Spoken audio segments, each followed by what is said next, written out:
ಹರೇ ಕೃಷ್ಣ ಎಲ್ರಿಗೂ welcome back to my YouTube channel. ನಾನು ಊರಿಗೆ ಹೋಗ್ತಾ ಇದ್ದೆ, ಹಾಗೆ ವ್ಲಾಗ್ ಮಾಡೋಣ ಅಂತ ಸ್ಟಾರ್ಟ್ ಮಾಡಿದೆ.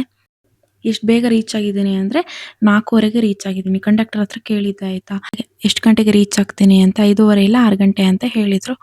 ಸರಿ ಆಯಿತು ಅಂತ ನೋಡಿದ್ರು, ಬೇಗನೆ ರೀಚ್ ಆಗಿಬಿಟ್ಟೆ. ಅಷ್ಟೊತ್ತಿಗೆ ಅಪ್ಪ ಬಂದಿದ್ರು, ಹಾಗೆ ಮನೆಗೆ ಹೋದ್ವಿ. ಹಾಗೆ ಅಮ್ಮ ತಂಗಿ ಸೊಪ್ಪನ್ನ ಕ್ಲೀನ್ ಮಾಡ್ತಾಯಿದ್ರು. ಇವಳ ಹೆಸರು ಬ್ರೌನಿ ಅಂತ ನನ್ನ ತಂಗಿ ಹೇಳಿದ್ಲು. ನೋಡಿ ಎಷ್ಟು ಕ್ಯೂಟಾಗಿದ್ದಾಳೆ. ಹಾಯ್ ಹೇಳ್ತಾ ಇದ್ದಾಳೆ ನಿಮಗೆ. ಹಾಯ್ ಎಲ್ಲ ಮೇವು ಮೇವು ಅಂತಿದ್ದಾಳೆ. ಅಪ್ಪ ಊರಿಗೆ ಬಂದಿದೆ ಒಂದು ನೆಮ್ಮದಿ ಅಂತ ಅನಿಸ್ಬಿಡ್ತು ನನಗೆ. ನೆಕ್ಸ್ಟ್ ಟೈಮ್ ನಾವು ದೇವಸ್ಥಾನಕ್ಕೆ ಅಂತ ಹೊರಟ್ವಿ.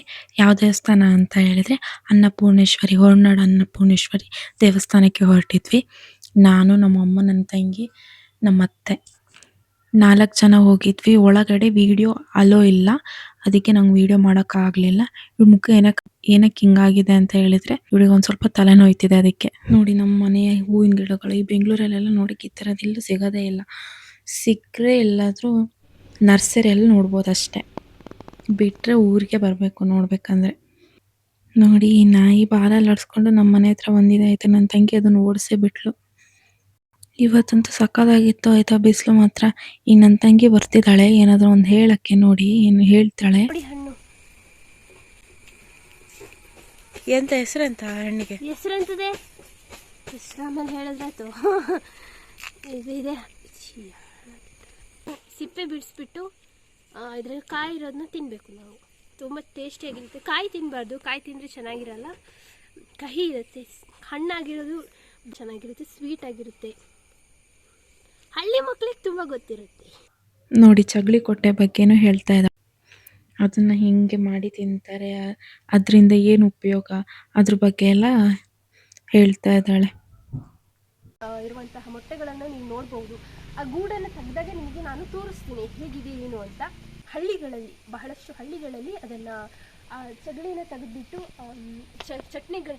ಚಟ್ನಿನ ಮಾಡ್ತಾರೆ. ಗೂಡನ್ನು ತೆಗೆದ್ಬಿಟ್ಟು ಚಟ್ನಿ ಮಾಡ್ತಾರೆ. ಆ ಚಟ್ನಿ ತುಂಬ ಚೆನ್ನಾಗಿರುತ್ತೆ. ಕಾಯೆಲ್ಲ ಹಾಕ್ಬಿಟ್ಟು ಚೆನ್ನಾಗಿ ರುಬ್ಬಿಟ್ಟು ಚಟ್ನಿ ಮಾಡ್ತಾರೆ. ಚಗಳಿ ಬಂದ್ಬಿಟ್ಟು ಕಣ್ಣಿಗೆ ಬಹಳಷ್ಟು ಒಳ್ಳೆಯದು. ಮತ್ತು ನಿಮಗೆ ದೃಷ್ಟಿ ದೋಷಗಳೇನಾದರೂ ಇದ್ದರೆ ಬಗೆಹರಿಯುತ್ತೆ. ಮತ್ತು ತುಂಬ ಚೆನ್ನಾಗಿರುತ್ತೆ ತಿನ್ನಕ್ಕೆ. ಹಾಗೆ ಅಮ್ಮ ಮಧ್ಯಾಹ್ನಕ್ಕೆ ಮುದ್ದೆನ ಮಾಡಿದ್ರು. ಮುದ್ದೆ ಜೊತೆಗೆ ಸೋಯಾಬೀನು ಹಾಗೆ ಹಲಸಿನಕಾಯಿ ಬೀಜ ಇರುತ್ತಲ್ವ, ಅದರದ್ದು ಸಾಂಬಾರು ನಾನೇ ಮಾಡಿದ್ದೆ, ಅದನ್ನು ತಿಂದೆ.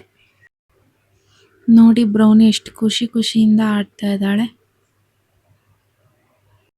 ಹಾಗೆ ನಂದು ಫೋಟೋಸು ವೀಡಿಯೋಸ್ನೆಲ್ಲ ತೆಕ್ಕೊಂಡೆ.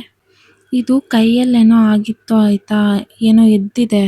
ಅದು ಡಾಕ್ಟ್ರ್ ಹತ್ರ ತೋರಿಸಿದ್ವಿ, ಅದಕ್ಕೆ ಮೆಡಿಕಲಲ್ಲಿ ಬ್ಯಾಂಡೇಜ್ನ ತಗೊಂಡ್ವಿ. ಅದು ಹೋಗಿಲ್ಲ ಅಂದರೆ ಕಟ್ ಮಾಡಿ ತೆಗಿಬೇಕು ಅಂತ ಹೇಳಿದರು ಡಾಕ್ಟ್ರು. ಇಲ್ಲಿ ನೋಡಿ ಈ ಸುಬ್ಬಿಗೆ ಸ್ಟಿಕ್ಕರ್ ಇಟ್ಟಿದ್ದೀನಿ, ಎಷ್ಟು ಚೆನ್ನಾಗಿ ಕಾಣಿಸ್ತಿದೆ ಅಲ್ವಾ, ಕ್ಯೂಟಾಗಿ ಕಾಣಿಸ್ತಿದ್ದಾಳೆ. ಹಾಗೆ ಅಪ್ಪ ಅಮ್ಮನ ಮದುವೆದು ಆಲ್ಬಮ್ನ ನೋಡಿದೆ. ಹಾಗೆ ಅಮ್ಮ ಅಡುಗೆ ಮಾಡ್ತಾಯಿದ್ರು, ಸ್ಪೆಷಲಾಗಿ ಅಡುಗೆ ಮಾಡ್ತಾಯಿದ್ರು. ಏನಂತ ಹೇಳಿದ್ರೆ ಗೀ ರೈಸು ಹಾಗೆ ಪನ್ನೀರ್ ಗ್ರೇವಿ ಮಾಡ್ತಾಯಿದ್ರು. ಟೇಸ್ಟ್ ಮಾತ್ರ ಸಖತ್ತಾಗಿತ್ತು. ಇದು ನೆಕ್ಸ್ಟ್ ಡೇ ಎಲ್ಲಿಗೆ ಹೋಗ್ತಾ ಇದ್ದೀವಿ ಅಂದರೆ ಕಾರ್ಕಳಕ್ಕೆ ಹೋಗ್ತಾ ಇದ್ದೀವಿ. ಯಾಕಂದರೆ ಕಾಲೇಜಿಂದ ಮಾರ್ಕ್ಸ್ ಕಾರ್ಡ್ ಬಂದಿದೆ ಅಂತ ಮೆಸೇಜ್ ಹಾಕಿದ್ರು ಗ್ರೂಪಲ್ಲಿ. ಅದನ್ನು ಕಲೆಕ್ಟ್ ಮಾಡೋಕ್ಕೋಸ್ಕರನೇ ನಾನು ಬೆಂಗಳೂರಿಂದ ಊರಿಗೆ ಬಂದಿತ್ತು. ಹಾಗೆ ಇಸ್ಕೊಂಡು ಮಧ್ಯಾಹ್ನದ ಊಟ ಎಲ್ಲ ಮುಗಿಸ್ಕೊಂಡು ಸೀದಾ ಮನೆ ಕಡೆಗೆ ಹೊರಟ್ವಿ. ಅದರದ್ದು ನೆಕ್ಸ್ಟ್ ಡೇ ಮಾರ್ನಿಂಗು ನಾನು ಬೆಂಗಳೂರಿಗೆ ಹೊರಟಿದ್ದೆ. ಬೆಂಗಳೂರಿಗೆ ನಾನು ಮಧ್ಯಾಹ್ನದಷ್ಟೊತ್ತಿಗೆ ರೀಚ್ ಆಗಿದ್ದೆ. ರೀಚ್ ಆದೆ ಬೇಗನೆ, ಬಟ್ ಬಸ್ಸೇ ಬರಲಿಲ್ಲ. ಕಾದು ಲಾಸ್ಟಿಗೆ ಮೆಜೆಸ್ಟಿಕ್ಕಲ್ಲಿ ಬಸ್ ಬಂದಿತ್ತು. ಹಾಗೆ ರ್ಯಾಪಿಡೋ ಬುಕ್ ಮಾಡಿಕೊಂಡು PG ಹತ್ರನೂ ರೀಚ್ ಆದೆ. ಇಷ್ಟೇ ಇವತ್ತಿನ ವ್ಲಾಗ್ ಆಗಿತ್ತು.